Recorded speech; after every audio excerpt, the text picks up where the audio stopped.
Mavelikkara joint RTO ഓഫീസിന് കീഴിൽ driving test നടത്തുന്നതിന് സ്ഥിരം സംവിധാനം നിർമ്മിക്കുന്നതിന് കണ്ടെത്തിയ KSRTC മാവേലിക്കര റീജിയണൽ വർക്ക്ഷോപ്പ് വളപ്പ് MS അരുൺകുമാർ MLAയും KSRTC മോട്ടോർ വാഹന വകുപ്പ് ഉന്നത ഉദ്യോഗസ്ഥരും സന്ദർശിച്ചു. ഡ്രൈവിംഗ് ടെസ്റ്റ് ഗ്രൗണ്ടിനായി 21 ലക്ഷം രൂപ MLAയുടെ പ്രാദേശിക വികസന ഫണ്ടിൽ നിന്നും അനുവദിച്ചിരുന്നു. ഭരണാനുമതിക്കായി കാത്തിരിക്കുകയാണ്.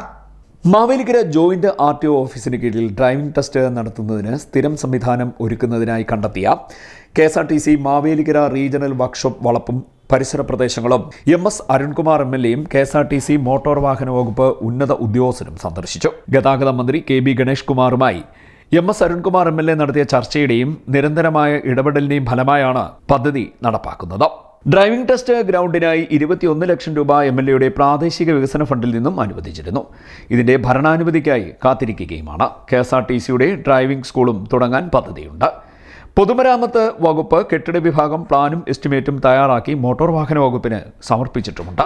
റീജിയണൽ വർക്ക്ഷോപ്പ് വളപ്പിലെ 55 സെന്റ് ഭൂമിയിലാണ് ടെസ്റ്റ് ഗ്രൗണ്ട് ഒരുക്കുന്നത്. സംസ്ഥാനത്തെ 6 കേന്ദ്രങ്ങളിൽ ഒന്ന് ആണിത്. 23 മീറ്റർ വീതം നീളത്തിലും വീതിയിലുമാണ് നിർമ്മിക്കാൻ ഉദ്ദേശിക്കുന്നത്. ഇതിനു ചുറ്റും 1/2 മീറ്റർ വീതിയിൽ സ്ഥലം ക്രമീകരിക്കുകയും ചെയ്യും. ശുചിമുറിയും ഉദ്യോഗസ്ഥർക്കുള്ള സൗകര്യങ്ങളും മറ്റ് ആധുനിക സംവിധാനങ്ങളും ഇതിന്റെ ഭാഗമായി ഒരുക്കും.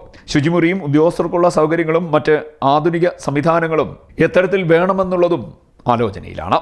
MLAക്കൊപ്പം മാവേലിക്കര നഗരസഭാ അധ്യക്ഷൻ KV ശ്രീകുമാർ, നഗരസഭാ secretary Megha Mary Koshy, Ani Varghese, Lalitha Ravindranath, KSRTC project general manager Joshua Bennett John, മധ്യമേഖല general manager Roshna Alikunju, staff training centre principal RS Saleem Kumar, assistant engineer Lekha Gopalan, Mavelikkara joint RTO MG Manoj, MVI Prasannakumar, regional workshop works manager T Sunilkumar, depot engineer G Kishore, depot controlling inspector C Vijayakuttan എന്നിവരും പരിശോധനയിൽ പങ്കെടുത്തു.